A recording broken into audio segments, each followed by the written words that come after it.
Bonjour à tous. On va pouvoir commencer.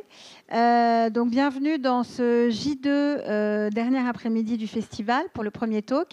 Je vous remercie d'être toujours avec nous. Alors, je vais me présenter. Je ne l'ai pas fait sur les autres talks, mais comme ensuite on vient me demander de faire des choses en com, voilà, c'est toujours très difficile. Donc, je suis Vanina Prella-Lerminier, journaliste.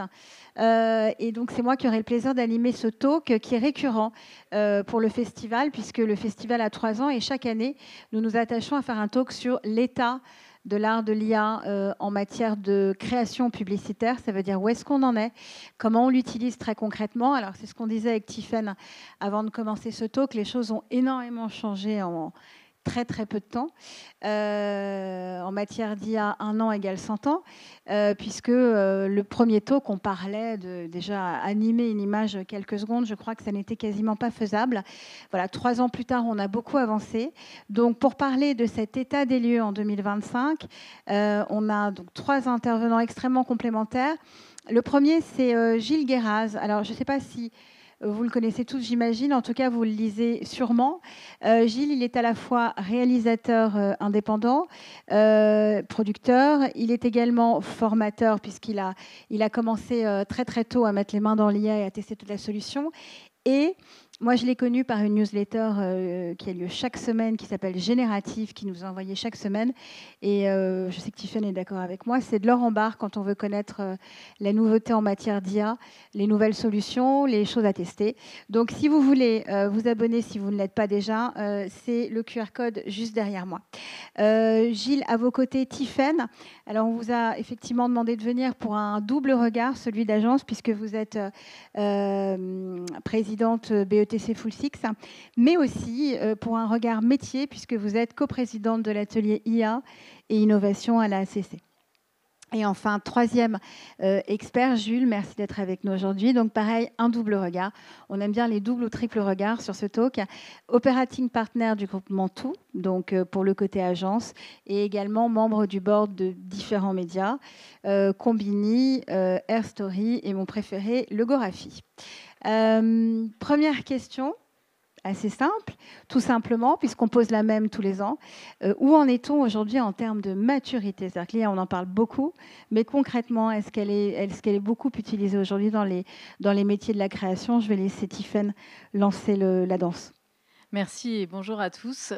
Comme tu le disais, effectivement, en introduction, on va dire qu'1 an plus tard, ça a quand même beaucoup bougé. Il y a 1 an, on voyait beaucoup de gens qui étaient en observation, qui étaient un peu spectateurs et qui se posaient un peu la question de comment ils allaient y aller et sous quelle forme. On sent que ça a beaucoup basculé, cet élément-là aujourd'hui, qu'on n'a plus de spectateurs. On a des gens qui savent et qui ont compris qu'il fallait intégrer l'IA dans leur process, qui savent qu'il va y avoir un impact à moyen terme et qui commencent à y aller. Le point clé, j'ai envie de dire, c'est le décalage qu'il y a aujourd'hui entre le déclaratif et la réalité terrain. On en a pas mal parlé aussi en préparant cet échange. Il y a un décalage à 2 niveaux pour nous. Il y a un premier décalage qui est qu'un certain nombre d'acteurs, y compris dans des études récemment parues, nous disent qu'ils y sont allés massivement. Alors la réalité qu'on constate aujourd'hui dans les agences en travaillant avec différentes entreprises, c'est plutôt qu'on en est encore quand même à l'étape d'époque. Donc on teste des choses pour un certain nombre de grandes entreprises qui, ça y est, se sont lancées, se sont jetées dans le grand bain, mais testent des choses en matière d'IA.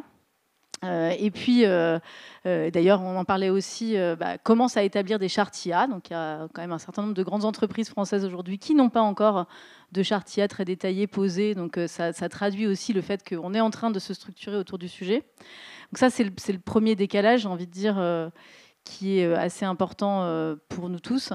Et puis, il y a un deuxième décalage assez réel qui est le décalage entre ce qu'on pense que l'IA peut faire et puis ce qu'elle fait vraiment. Et ça aussi, c'est un point important sur lequel on travaille énormément en pédagogie. On va pas mal en parler aujourd'hui, mais pour être très clair sur tout ce que ça peut nous apporter, mais aussi les limites que ça peut présenter et qu'on puisse mettre l'énergie dans l'IA avec le bon niveau d'attente pour pouvoir le déployer correctement au sein de nos entreprises. Donc un niveau un peu moins avancé que ce qu'on peut laisser croire collectivement. Jules, je sais que vous vous partagez, on en a encore reparlé hier soir, ce défaut, enfin cette espèce de décalage entre ce que croit la marque, le client de la marque, et la réalité des possibilités en agence.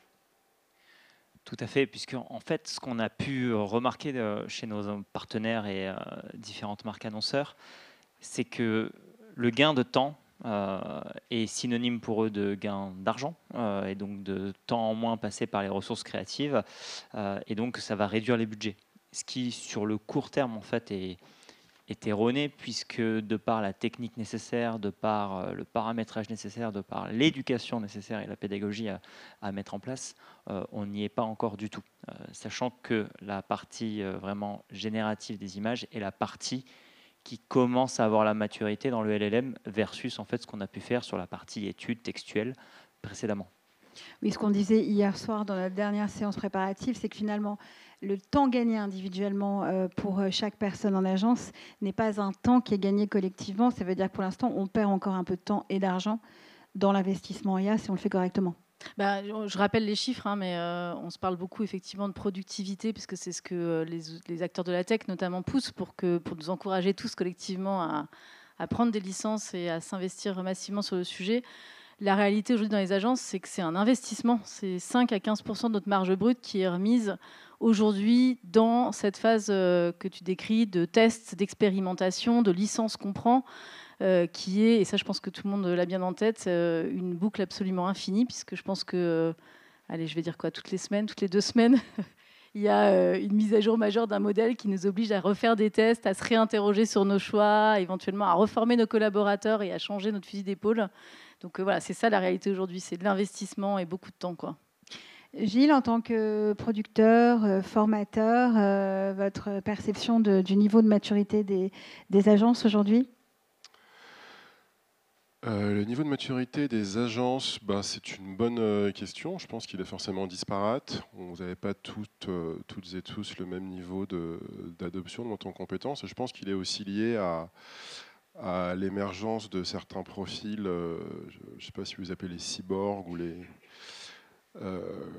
voilà, qui vont s'approprier les différentes technos, qui vont rapidement monter en compétences et qui vont servir de locomotive en fait au sein des agences. C'est un sujet qui est toujours assez clivant parmi les créatifs. Il y a des gens qui se sentent potentiellement en fait menacés dans ce qu'ils font. Donc tout ça explique que c'est une question complexe avec un degré d'adoption qui est jamais le même en fait d'une entité à l'autre, voire même d'un individu à l'autre. Alors, on avait aussi partagé, enfin, vous m'aviez spontanément, parce que vous avez effectivement créé un collectif qui s'appelle Banger, et ces collectifs travaillent effectivement au niveau international, et vous me disiez, on voit aussi une différence entre pays. On est briefé plus facilement, de manière aventureuse et ambitieuse par certains pays plutôt que d'autres. Alors, juste pour préciser, en fait, le collectif que j'ai créé, il s'appelle le Prompt Club, c'est un collectif de réalisateurs IA. Et en fait, Banger, c'est la boîte de production IA. Toutes mes excuses. Pas de souci, Vanilla. Et en fait, dans cette boîte de prod, en fait, on représente une dizaine de réalisateurs et de réalisatrices qui sont spécialisés IA, parmi lesquels il y en a en fait effectivement qui travaillent beaucoup avec les US. Et avec des gros annonceurs, je parle de Google, je parle de Mercedes, je parle de General Motors. Là où en France, en fait en Europe, j'ai le sentiment qu'on avance un peu moins vite vers l'IA générative pour différentes raisons, dont certaines sont certainement valides, des questions juridiques, etc. Mais c'est vrai qu'on constate en fait une différence. Et aussi au niveau des éditeurs de ces solutions-là, si on devait simplifier un petit peu la carte, on voit qu'il y a une sorte de clivage entre les solutions nord-américaines, OpenAI, Runway, tout ça, et puis les solutions chinoises, avec Kling, avec ByteDance, Tencent, qui sont des acteurs qui sont de plus en plus performants, avec des solutions qui deviennent maintenant incontournables d'un point de vue technique. Alors, si on rentre dans le vif du sujet, très concrètement, comment aujourd'hui on utilise l'IA dans une agence de création publicitaire ? Alors, premier peut-être préambule, comme on se parle aujourd'hui de la place de la création et du rôle de l'IA dans la création, juste j'écarte tous les sujets d'automatisation, d'industrialisation, on va se parler vraiment de créa aujourd'hui, donc je pense que c'est un point important. Donc dans les process créatifs, il y a première chose assez simple que je pense qu'on fait un peu tous, c'est qu'on utilise l'IA comme un compagnon pour travailler en idéation, donc en idéation stratégique, en idéation créative, en ping-pong, ça ouvre des portes, ça nous emmène sur des chemins qui n'étaient pas forcément les chemins dans lesquels on était. Donc ça, c'est une première façon d'utiliser. La deuxième façon qui a été très vite adoptée, parce que c'est l'endroit qui est le plus facile, on va dire, pour l'ensemble des collaborateurs, et notamment pour les populations créatives, c'est tout ce qui va être travail de maquette et d'intention, parce que c'est un formidable accélérateur pour préciser sa pensée, son idée, avoir du matériel plus précis pour partager ces éléments-là avec les différentes personnes.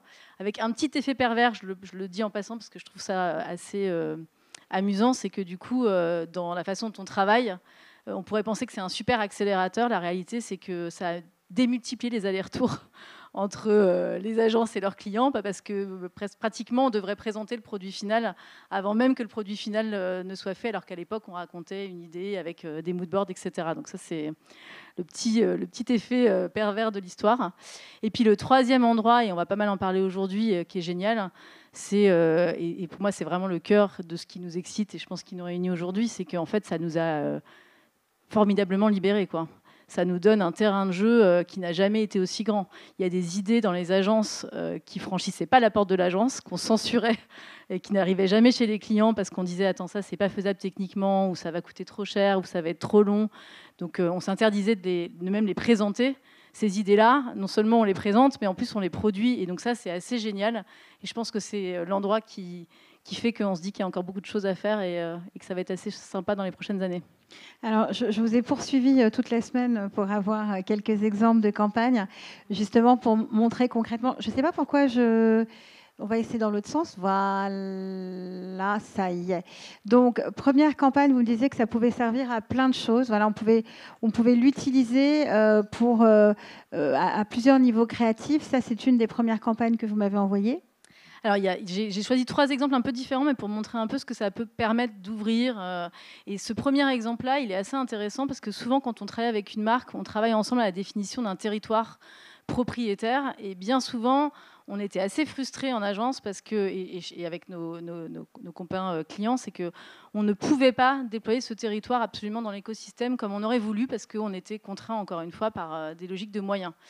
Et du coup, ce que l'IA permet aujourd'hui, c'est de pouvoir déployer ce territoire de façon cohérente sur l'ensemble de l'écosystème, en concentrant l'ensemble des acteurs sur ce qui fait leur valeur ajoutée, encore une fois, l'idée, la créativité.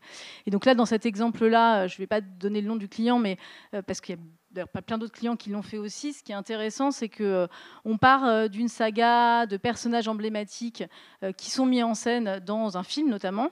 Et ces personnages-là, on va venir les travailler ensuite avec du clonage pour pouvoir travailler tout un tas d'assets qui vont venir nourrir l'écosystème avec les mêmes personnages. Et bien ça, c'est un travail qu'on a fait évidemment en collaboration avec les acteurs concernés, qui n'avaient aucune envie de se prêter à l'exercice d'aller faire des shootings pour être devant un terminal de paiement, jardiner, etc. Mieux à faire de leur temps probablement, et on les comprend, mais qui tout d'un coup sont d'accord pour faire ça avec nous dans une logique évidemment contrôlée, on viendra dessus, et qui nous permet de déployer ça. Donc ça, c'est le premier exemple, et je trouve ça intéressant parce que ça nous permet d'aller plus loin tous ensemble dans la façon dont la marque va s'exprimer de façon propriétaire absolument partout sur son expérience client. Et donc, je précise qu'ils ont été donc rémunérés pour être synthétisés. Tout ça a été contractualisé, rémunéré, cadré, pas d'entraînement des modèles avec leur visage. Enfin, évidemment, tout ce que vous pouvez imaginer comme c'est une des nouveautés justement des manières de travailler. Alors, la deuxième campagne, c'est l'histoire d'une chèvre. Je vous propose de la regarder et ensuite, vous allez nous expliquer. On ne le présente plus. C'est le goat du fluffy, l'alpha de la laine, le pacha du cul bleu. Son succès, il le doit à son pelage doux et soyeux. Depuis 50 ans, sa laine habille les stars les plus glamour. Et pour que la laine reste douce et soyeuse longtemps, il recommande la lessive Woolite, et seulement Woolite. La star de la douceur, c'est Woolite. Voilà, donc bon exemple, merci. Merci pour les équipes. Bon exemple de ce qui ne serait jamais sorti des cartons. Le point de départ, c'est un client qui va nous voir en nous disant c'est simple, on a besoin de vendre du Woolite. Et c'est urgent parce que c'est maintenant là qu'il faut commercialement qu'on fasse quelque chose. Donc on a besoin de quelque chose pour demain. Et puis comme c'est pour demain, il y a un enjeu de temps, mais il y a aussi un enjeu de budget. Il faut qu'on aille vite, etc. Et Woolite, pour ceux qui ont en tête un peu l'historique publicitaire, c'est une histoire avec beaucoup d'égérie. Et donc, complexité, l'égérie en 2 jours et pas cher, ça ne marche pas, quoi. Et puis, un enjeu d'impact aussi, comment on va très vite et qu'on va atteindre directement les gens dans un côté très émotionnel.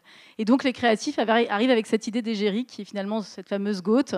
Et encore une fois, l'IA, là, rend possible la production de cet asset, rend possible cette action de communication qui, du coup, s'est déployée très vite et avec les effets escomptés qu'on espérait. Donc, je pense que cette chèvre, vous la reverrez très prochainement sur vos écrans.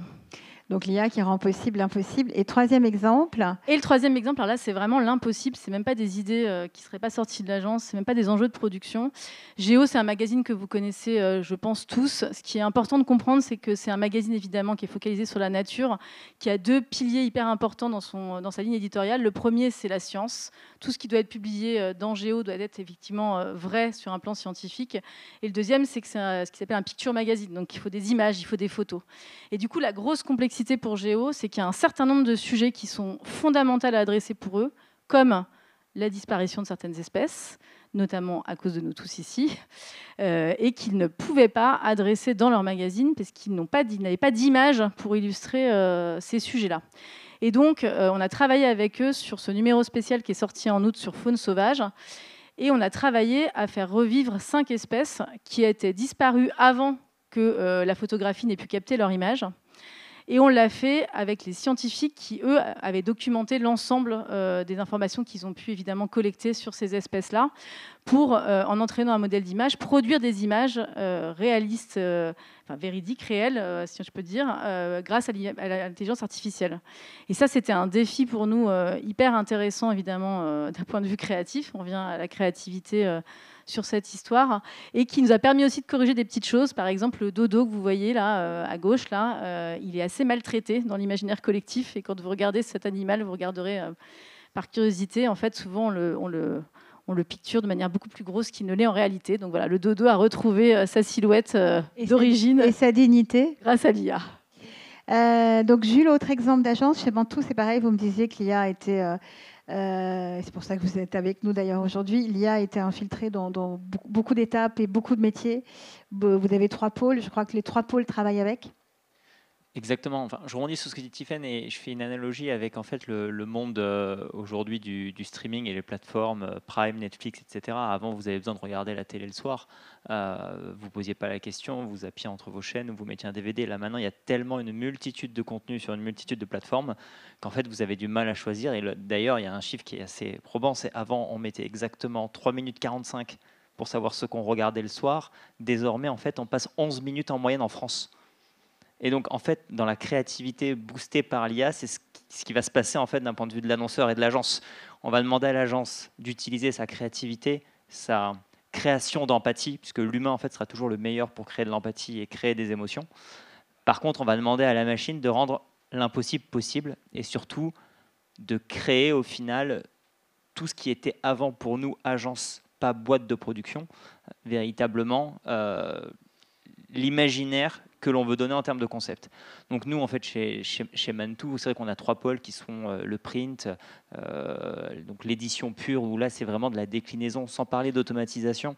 C'est vraiment et le même exemple que la première campagne, c'est comment, en fait, d'un concept, on le tire en fait sur une multitude d'assets qui permet en fait de l'exprimer pleinement. Autant après sur typiquement des choses très très normalisées comme des rapports annuels ou de la communication financière, on va être amené à transformer de manière marketing grâce à l'IA des choses qui peuvent être assez barbares ou tout simplement pas marrantes ou qui ne créent pas d'émotion, ce qu'on fait pour L'Oréal. Et après sinon sur la vidéo, nous c'est le premier exemple et c'est véritablement là où on l'utilise le plus, que ce soit véritablement du mood board jusqu'à derrière le storyboard, d'être capable de faire un peu comme on voit en fait pour l'exemple de Géo et de redonner vie en fait à des idées qui ne seraient jamais sorties des cartons. Oui, ça, vous avez beaucoup insisté là-dessus pendant la préparation. C'est vraiment cette quête de l'impossible qui est à portée de main. Gilles, on a fait venir la newsletter générative à la maison. Est-ce que vous pouvez nous faire un petit point sur où on en est déjà en termes de qualité d'IA? Parce qu'on se rappelle des époques avec les 7 doigts, les 42 dents, etc. Où est-ce qu'on en est en qualité d'IA et où est-ce qu'on en est en termes de solutions aujourd'hui qui peuvent nous intéresser, qui sont utilisées et utilisables par le milieu de la création?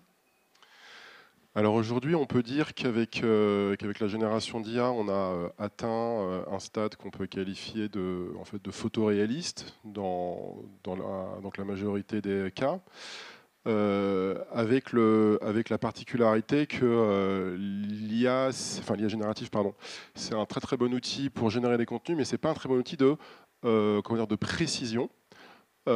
Chaque génération se fait de manière aléatoire, comme vous le savez certainement. Et par exemple, quand on veut représenter en fait une image telle que vous voyez là, ça c'est Midjourney, il va nous faire des très très belles images, mais quand on lui dit fais-moi un plan aérien de la Tour Eiffel, et ben la Tour Eiffel, des fois, il va la déplacer, il va la mettre à un endroit qui n'est pas le vrai. De temps en temps, il va mettre la scène en dessous.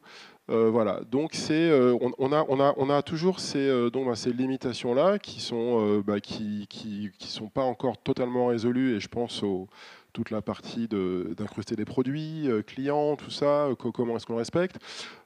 Quand on produit par exemple des films publicitaires en IA, et là je suis en fait en train d'en produire 2, et ben, on est à 90% sur de l'IA, et on est en fait à 10% sur de la 3D.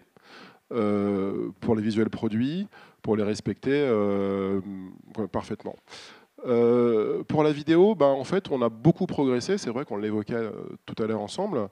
Il y a encore 1 an et demi, on était encore à la préhistoire, en fait, on peut le dire, avec des vidéos qui se déformaient beaucoup, qui étaient extrêmement lentes. Et là, on est, je faisais encore hier soir, jusque tard, des tests avec Kling 2.5 qui est sorti avant-hier, qui est la dernière évolution d'un logiciel qui s'appelle Kling et qui est l'un des meilleurs logiciels de génération de vidéos à partir d'images fixes. Sur la plupart des plans, ça devient difficile maintenant de dire avec certitude que c'est de l'IA et c'est pas de la vidéo. Vraiment, on est vraiment sur ce degré de réalisme-là et de performance-là. On peut regarder la box? Mais bien sûr. Alors là, on est sur les images. Là, on est par exemple sur. On peut voir l'image qui est juste après. Là, on est sur Firefly 4, l'outil de Adobe, qui a la particularité, lui, d'avoir été entraîné sur un dataset issu des images de stock Adobe, pour le coup, avec un ADN qui est très très très stock. Ça veut dire ce sont des images qui sont extrêmement réalistes. Je ne sais pas si vous serez d'accord, mais c'est pas possible de dire que c'est des images générées, à l'exception peut-être, c'est ce que je disais tout à l'heure, de cette image-là, où peut-être que là, c'est pas exactement en fait Paris avec les ponts tels qu'ils sont dans la réalité. C'est peut-être pas les mêmes bâtiments, mais pour les autres, ça devient impossible. Et voyons, voilà. Et ça, c'est Kling 2.5. Alors, ce que vous voyez là, je trouve ça en fait hyper intéressant parce que c'est un clip qui montre à la fois les performances actuelles, mais aussi certaines limitations. Là, vous allez voir que les mouvements sont vachement réalistes et sont très très proches d'une vraie vidéo, en sachant que du combat, c'est extrêmement compliqué pour une IA générative. Mais si vous regardez bien, vous allez voir que le combattant qui a le short bleu va devenir l'autre.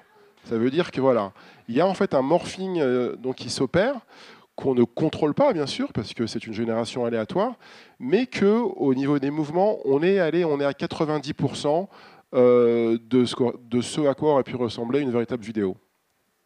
Côté solution, ça veut dire on a parlé effectivement de ce qu'on peut travailler en termes de matériaux. Côté solution, alors vous avez déjà parlé de Kling. On a beaucoup parlé pendant le festival de Nano Banana, forcément, puisque ça vient de sortir. Est-ce qu'on peut refaire un petit point globalement pour savoir quelles sont les meilleures solutions et où ? Alors, c'est ce que disait tout à l'heure Tiffen, c'est que les meilleures solutions, elles changent à peu près tous les 15 jours. c'est une réalité, hein, c'est pas en fait une punchline, hein, c'est vraiment la réalité. Nanobanana, dont vous parlez, ça a fait le buzz entre la mi-août et puis la fin août. Vous voyez, voilà, c'est cet outil-là.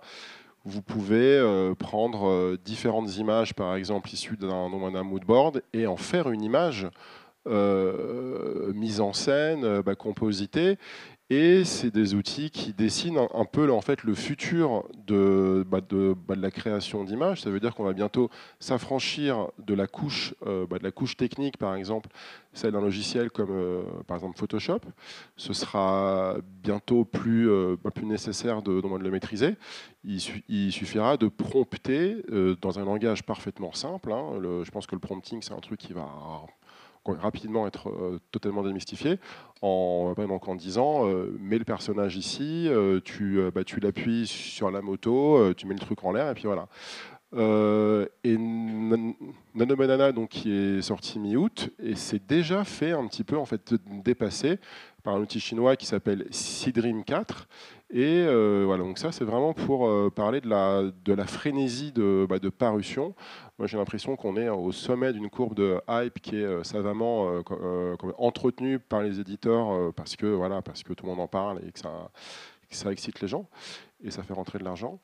Et pour les outils, sinon, je vous dis là, donc à l'heure actuelle, c'est un peu une course entre les Américains avec OpenAI qui sortira bientôt Sora 2, dont j'ai pas encore vu d'image, mais voilà, dont on imagine qu'il sera meilleur que le premier du nom.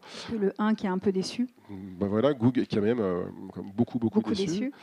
Donc Google VO 2, 3 qui sortira prochainement le 4, et puis après le reste des acteurs, donc principalement les Chinois en face, Kling, et aussi ByteDance avec un outil qui s'appelle C-Dance Pro et qui est extraordinaire, tant en termes de de cohérence spatiale que d'adhérence au prompt. Ça veut dire que c'est vraiment des outils qui vont suivre avec une acuité assez forte ce que vous allez décrire dans votre prompt en termes d'action, en termes de qu'est-ce qui se passe dans mon clip. Si je peux me permettre d'ailleurs de rebondir, c'est pas prévu, mais ce que je trouve intéressant dans ce que tu dis aussi, Gilles, et pour que tout le monde comprenne bien, c'est qu'en fait, c'est jamais un outil qu'on utilise. C'est une multitude d'outils, parce qu'il y a des outils, comme tu le dis, qui vont plus adhérer au prompt, donc qui vont être plus précis, des outils qui seront meilleurs sur le rendu de la peau, d'autres sur les ambiances. Donc, en fait, le travail un peu d'orfèvre que les équipes font, créatives, production, etc., c'est d'arriver à faire la bonne combinaison d'outils à un instant T pour obtenir le résultat exact. Et ça, c'est assez génial dans nos métiers en ce moment. Alors maintenant, toujours côté outils, je me tourne vers les agences parce qu'il y a un gros buzzword. Moi, je rencontre régulièrement dans les articles que j'écris qui sont les outils propriétaires, c'est la nouvelle mode. Et je sais que ça hérisse un peu Tiffaine, l'aspect outils propriétaires. Est-ce qu'on peut comprendre pourquoi ? Non, mais ce qui mérite, c'est que souvent, on me dit « Ah, il y a une IA propriétaire dans telle agence ou chez vous, etc. » Donc non, spoiler alerte, il n'y a pas d'IA propriétaire dans les agences. Parce que vous imaginez bien qu'on n'a pas les moyens d'entraîner nos propres modèles. Et donc, comme tout le monde, on va s'appuyer sur les modèles du marché existant.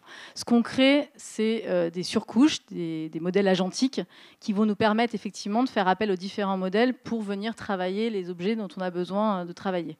Et avec deux enjeux principaux pour nous. Le premier que Gilles commençait à évoquer, qui est le sujet du contrôle. On est dans un métier de la création où on a des idées, c'est précis, on travaille pour des marques, c'est précis, il y a des produits à intégrer, il y a des univers de marques à respecter. Et donc, on ne peut pas se permettre de laisser la machine inventer des choses de manière aléatoire, à moins d'être prêt à faire des dizaines de milliers d'itérations pour espérer à un moment donné arriver au bon résultat. Donc, c'est l'enjeu de ces outils concrets, ce contrôle-là, capacité à intégrer les codes de la marque, à intégrer les produits, à intégrer aussi nos façons de travailler, donc à être très précis par rapport à ce qu'on cherche à avoir. Et puis le deuxième sujet que tu as rapidement évoqué aussi, c'est le sujet juridique, j'ai envie de dire. On doit à nos clients la possibilité évidemment d'utiliser ce qu'on leur fournit, les fameux outputs. Vous le savez, il y a très peu d'acteurs du marché qui offrent ces garanties. Adobe en est un. Et un des rares d'ailleurs. Et donc ces surcouches qu'on crée aussi, c'est des façons pour nous de pouvoir travailler d'abord avec des données de manière sécurisée, pour éviter qu'elles ne viennent nourrir de données confidentielles ou même de nos propres données à nous des modèles. Et puis ensuite, que l'output qu'on récupère à la fin, on puisse effectivement l'utiliser pour une exploitation commerciale en ayant la traçabilité notamment du processus créatif qui nous permet de montrer que c'est bien nos idées, notre réflexion sur le personnage qu'on a cherché à mettre en scène et qu'on ne s'est pas, on va dire, inspiré, voire qu'on s'est contenté de reproduire des choses existantes sur le marché. Donc chez vous, c'est Vermeer, c'est ça, c'est un outil tout à fait, qui tu as vous raison, je aide. suis sûre de faire ma petite image. C'est effectivement l'outil qu'on a développé. Et chez Jules aussi, je trouvais qu'il y avait bon, alors j'ai bien compris qu'il n'y a pas d'outils propriétaires, mais il y a quand même des solutions. Et j'ai envie de dire que chaque agence imprime en fait son identité par les solutions qu'elle propose. Donc Jules, chez Mantou, c'est une solution assez intéressante pour tester la réalité d'un message, ou en tout cas sa pertinence dans un contexte, comme vous êtes très axé aussi corporate, faites beaucoup de corporate, sur, par rapport à l'actualité enfin, du monde. Donc si vous pouvez nous en parler, parce que je trouvais ça assez nouveau, tellement nouveau d'ailleurs, je crois que ça n'a pas encore été vraiment annoncé, enfin, en tout cas rendu public, et pour l'instant c'est juste testé avec des clients de l'agence. Très brièvement, avant de parler de cette solution qu'on a développée, c'est pour rebondir sur ce que disait Gilles et Tiffaine sur l'aspect dataset. Aujourd'hui, en fait, il n'y a pas d'IA propriétaire d'une agence ou même d'une marque. Ça n'existe pas, c'est que des surcouches et c'est là où je suis entièrement aligné. Par contre, il y a un mot très important qu'a dit Gilles, c'est le mot dataset, puisque il y a 3 choses dans une agence qui sont importantes. C'est sur quelle data on va se baser. Donc c'est pour ça qu'Adobe en fait est assez fin parce qu'il a une bibliothèque de stock qui est énorme.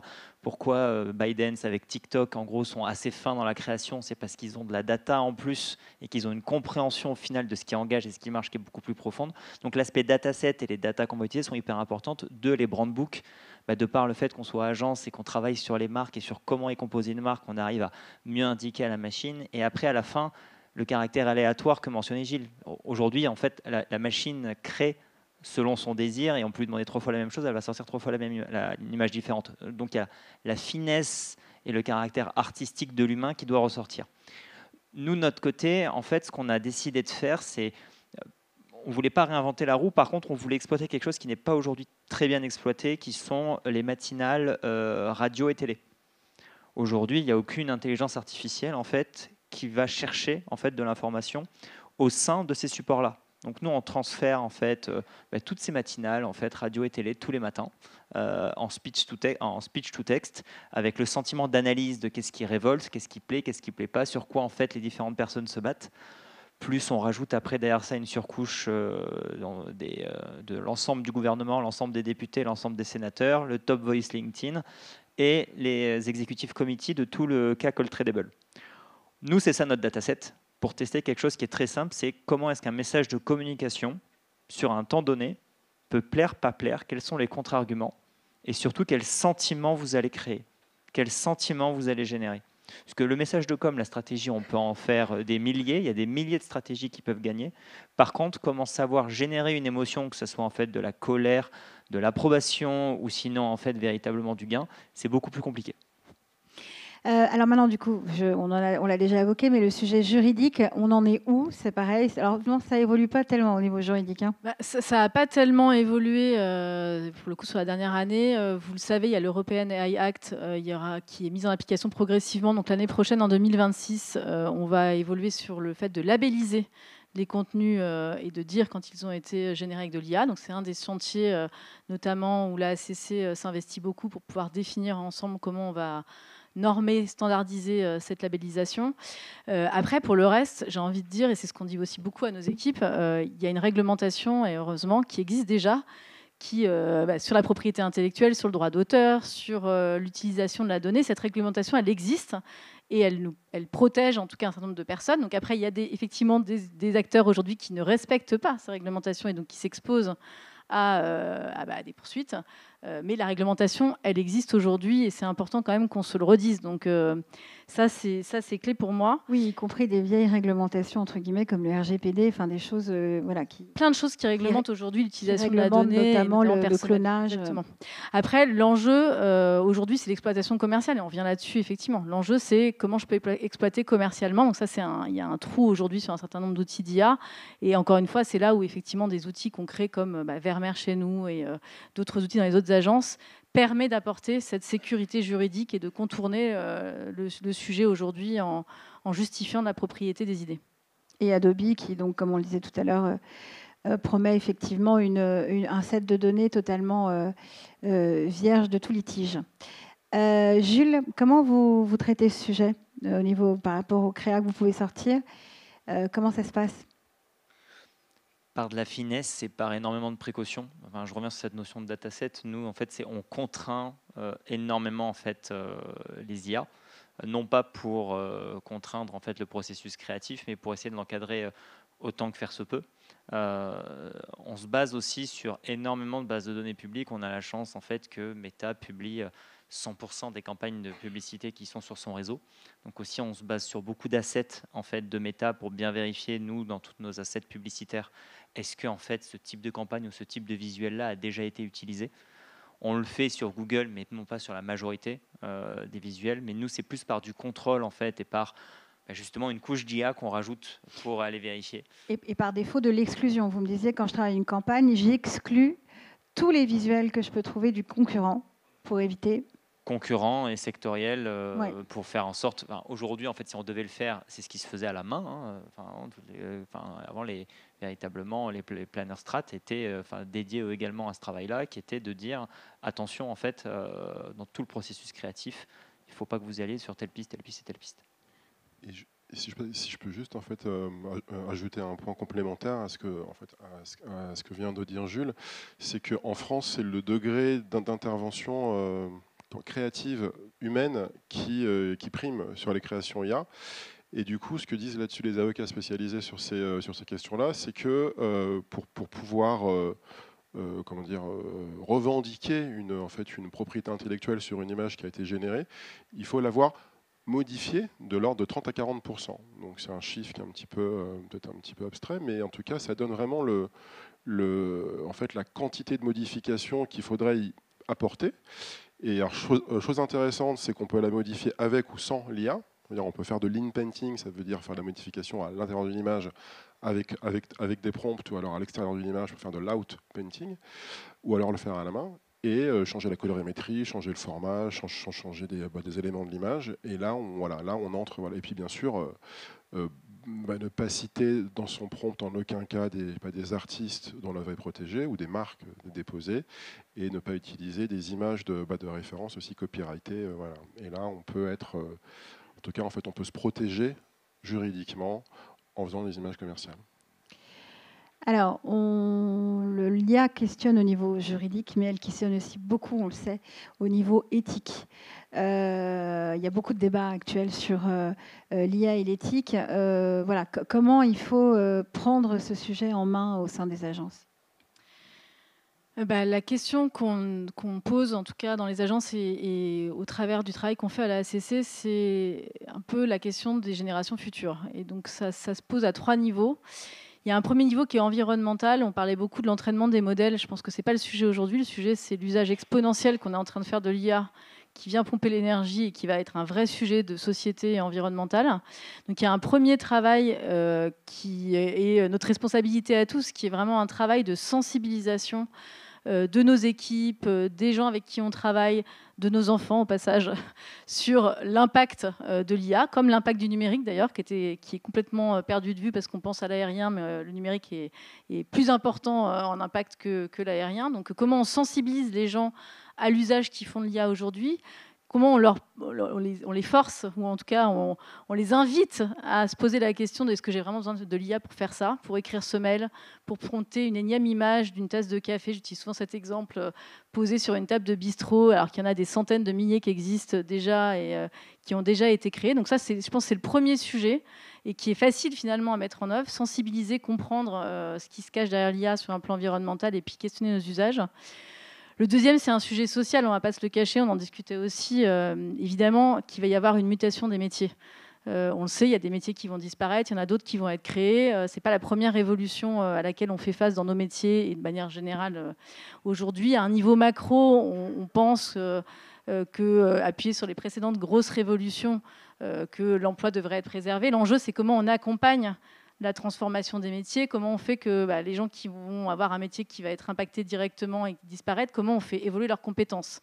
Donc ça aussi, c'est un deuxième champ de responsabilité, une deuxième question éthique qui est posée et dans laquelle on a de nouveau une grande responsabilité en tant que dirigeant d'entreprise pour accompagner par la formation, par l'expérimentation, l'évolution des compétences et travailler sur un plan de mutation de nos métiers.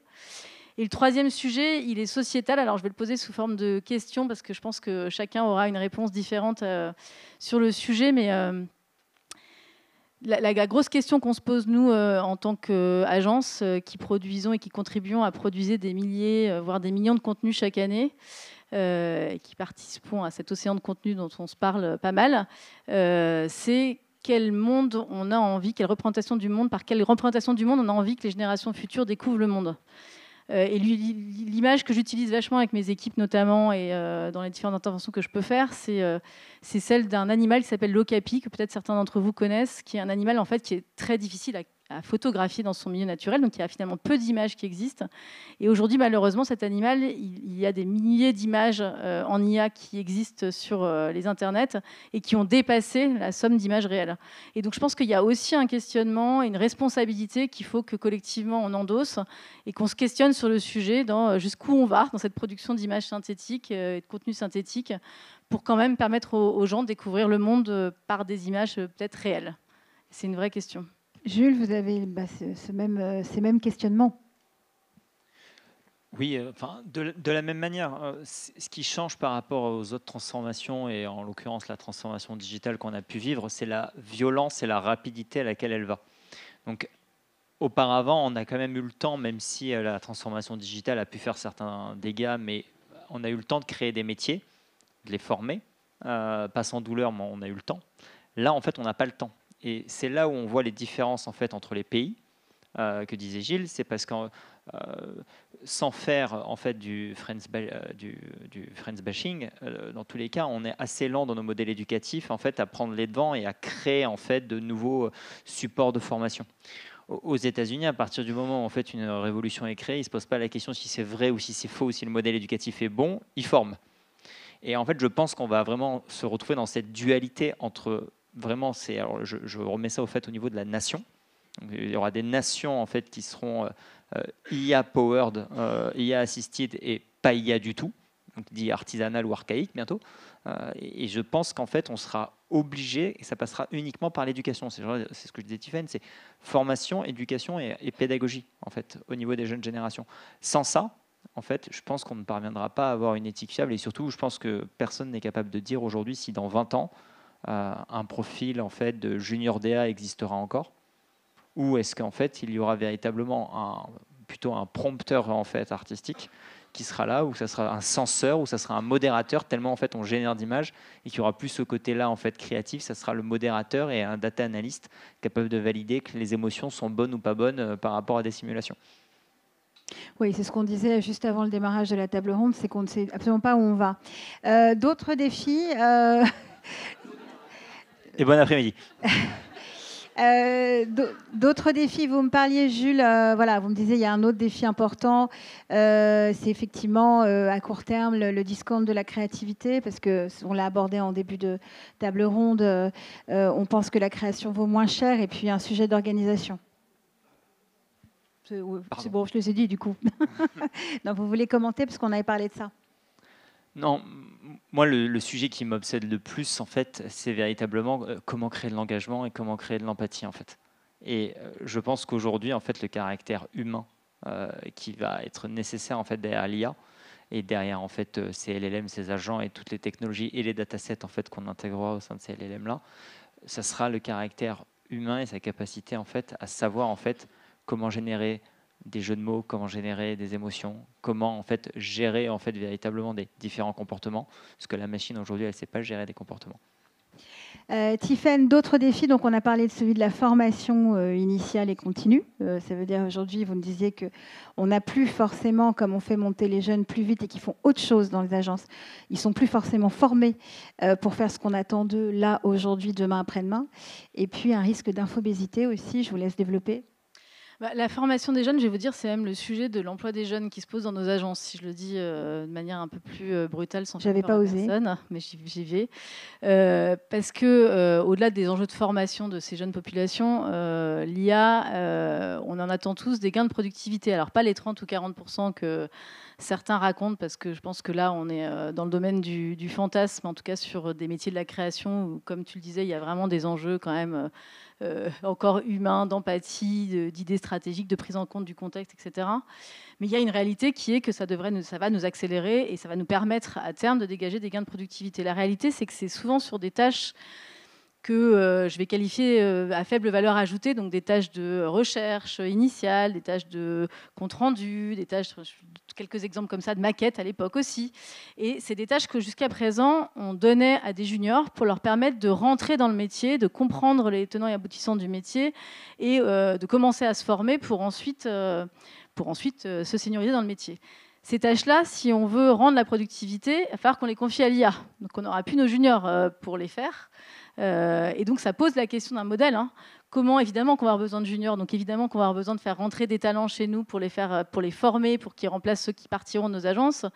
Mais la grosse question, ça va être comment on accélère leur formation pour que très rapidement, là où ils faisaient des tâches à moins de valeur ajoutée, ils soient plus rapidement au cœur et vraiment centrés sur ce qui fait notre valeur ajoutée par rapport à ces outils, qui est la capacité à idéer stratégiquement, à trouver une bonne idée créative. Donc c'est une autre façon de former ces jeunes qui nous challenge énormément en agence, qui va aussi challenger, on en parlait effectivement, les instituts de formation et ces organismes avec qui il faut qu'on travaille beaucoup plus étroitement pour leur permettre de rentrer dans l'emploi plus rapidement. Gilles, moi je supputais un autre risque et vous m'avez rassuré là-dessus, c'est l'uniformisation de la créa. C'est un sujet qui a beaucoup été évoqué. Vous n'êtes pas forcément plus inquiet que ça. En tout cas, vous ne pensez pas que ça va changer fondamentalement les choses par rapport à aujourd'hui? Je pense pas, non. Moi, j'ai commencé à faire du court-métrage il y a 20 ans. Et à l'époque, je regardais tout ce qui se faisait dans le monde du court-métrage amateur. Et je constatais qu'il y avait 98% de personnes qui refaisaient Matrix, qui refaisaient des choses déjà vues en essayant de copier. Et il y en avait 2% qui avaient une vraie singularité, une vraie originalité. C'est peut-être même les mêmes pourcentages dans la production mondiale ou cinématographique. Et je pense qu'avec l'IA, ça va peut-être amplifier ça, parce qu'il y a un risque d'uniformisation qui est beaucoup plus grand, vu qu'on va déléguer à l'IA une partie importante de la production, soit la production de texte ou la production d'images, et avec un rendu final qui sera autant celui du logiciel que celui de l'intention humaine qui va être de rédiger le prompt. Mais malgré tout, j'ai envie de croire qu'il y aura toujours des esprits un peu plus créatifs qui réussiront en fait à émerger de ça, et que même qui auront une nécessité d'autant plus forte pour pouvoir exister, de cultiver justement cette singularité. Alors, il nous reste 1 minute sur le mot de la fin. Donc, qu'est-ce que l'IA pourra apporter de positif à la créa? Elle a déjà fait, mais qu'est-ce qu'elle va pouvoir, une fois qu'on aura résolu tous les problèmes qu'on a évoqués, en quoi c'est chouette l'IA dans la créa?